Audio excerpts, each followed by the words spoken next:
Hey there again, guys. And as I mentioned in my last video, I kind of wanted to basically go into detail about the moral paradox of victimless crime laws. Especially ones alluding to this sort of myth of the separation of church and state.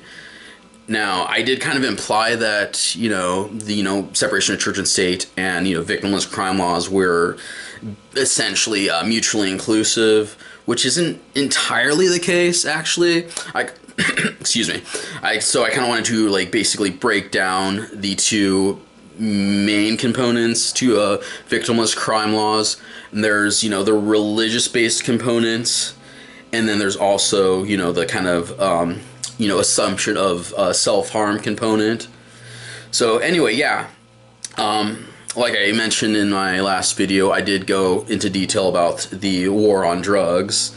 Actually, if you're interested, I could leave the description in the link below, or basically a link to the vlog I posted about the war on drugs.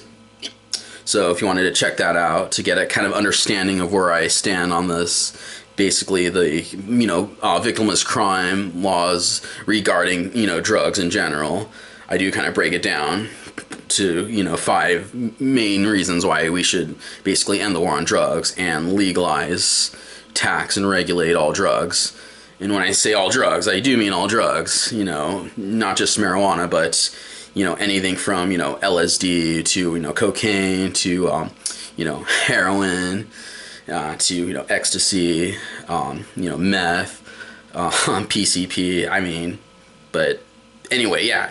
If you want to check out that video about the war on drugs, yeah, I'll post it in the link below. Anyway, yeah. So anyway, I wanted to kind of break down the whole moral paradox of victimless crime laws. Like I said, there are really two components. There's the religious-based component to victimless crime laws, and you see that a lot in laws regarding prostitution, but also laws regarding physician-assisted suicide, and to a lesser extent you see that kind of with laws against gambling.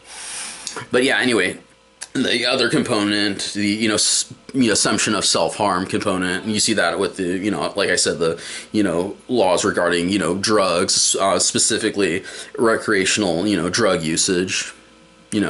So that's kind of, that's one area where the example of drug laws are one area where you can't really tie that entirely to religion, like you would with prostitution laws, assisted suicide laws, gambling laws, like I said, to a lesser extent. So yeah, I already tackled the kind of idea of self-harm in the war on drugs vlog. I think, like I said, I'm to basically summarize the video. I gave 5 reasons as to why we should end the war on drugs and to legalize, tax, and regulate all drugs. The first reason being personal freedom. The second reason being the idea of maybe focusing on real crime, like murder, rape, child abuse, etc. The other reason being, the idea that the war on drugs disproportionately targets, low-income people, minorities, and immigrants. The fourth reason being, reducing the black market. And then finally, my main, or the final point, I should say, about the, reason why we should end the war on drugs is the idea that we could potentially tax these drugs and finance rehab centers for people who are struggling with drug addiction, as an alternative of throwing them in jail or prison. So anyway, I completely tackled that, issue, the war on drugs. And now in another video, I do want to actually tackle, I want to actually tackle the war on sex work, specifically prostitution. Maybe in the next video or the one after or whatever, I'm gonna do a video exclusively talking about that.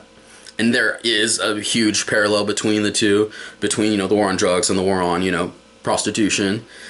But I kind of want to go maybe into more detail about how, you know, the basically the war on, you know, prostitution is kind of directly linked to kind of religious morality.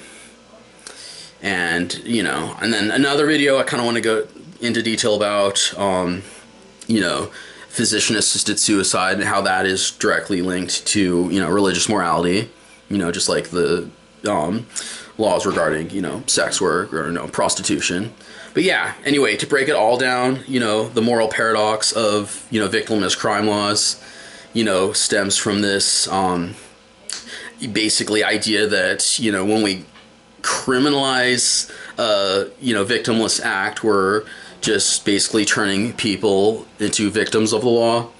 You know, the age-old example, it would be the idea that, you know, when we target, you know, basically, if we target a, you know, certain group of people for their lifestyle or whatever, we're basically not only turning them into victims of law, we are kind of, in a way, discriminating against them based on this sort of, you know, age-old myth of, you know, kind of protecting us from ourselves, kind of, which I find to be almost condescending. Like, we can't take care of our own selves, basically.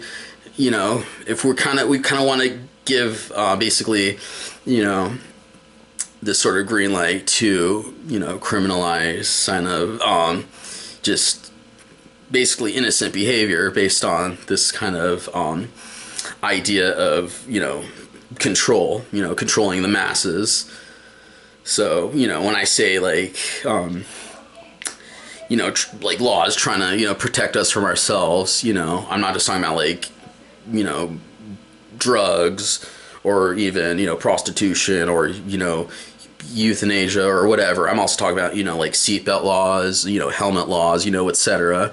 You know, we have to, I mean, I feel like society kind of wants to set a good example for us by setting these laws, but it's actually doing the opposite. It's not really giving us, it's basically not trusting the average citizen to make our own life decisions, our own life choices. So anyway, yeah, you know, overall, you know, the moral paradox of victimless crime laws is basically, you know, turning people into victims of the law. You know, like, you know, for instance, you know, somebody has a sort of, you know, drug charge, for instance, and we're, you know, criminalizing that person and, you know, throwing the book at them, you know, giving them some serious jail or prison time. You know, that person is basically becoming the sort of victim of our legal system. You know, just because they've chosen a lifestyle that's kind of unorthodox in the eyes of society. So anyway, that concludes my rant on the moral paradox of, you know, victimless crime laws. You know, if you had any questions or comments about this particular topic, let me know, and I'll see y'all next time. All right, take care, bye.